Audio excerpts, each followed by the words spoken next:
அம்மா அம்மா இங்கே வாங்க அம்மா அம்மா. ஏடி எதுக்கு இப்படி கூவிட்டு இருக்கற? நான் தான் இங்க தானே இருக்கேன். ஏன் இப்படி கூவி கூவி கூப்பிட்டுக்கிட்டே இருக்கற?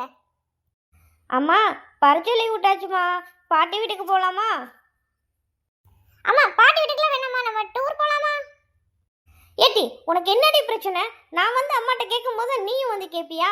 நீ சும்மாவே இருக்க மாட்டியா? ஆரம்பிச்சிட்டாளுங்க சண்டைய. இவளுங்க சண்டை இனி 2 மாசத்துக்கு தீரவே தீராது. ஐயோ ஐயோ.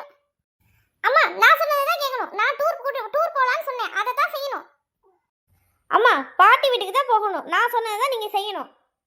டூர் தான் போகணும், டூர் தான் போகணும். பாட்டி வீட்டுக்கு தான் போகணும், பாட்டி வீட்டுக்கு தான் போகணும், பாட்டி வீட்டுக்கு தான் போகணும். 2 பேரும் இப்ப செவுட்ட பேக்க போறேன். 2 பேரும் போய் வேலைய பாருங்கடி, போங்கடி. ஏடி உன்னாலதான் அம்மா இப்ப டூர் போயனான்னு சொல்லிட்டு இருக்காங்க. நீ தான் எல்லாத்துக்கும் காரணம். நீ தாட்டி எல்லாத்துக்கும் காரணம். உன்னைய இப்ப பாரு என்ன செய்யறேன்னு.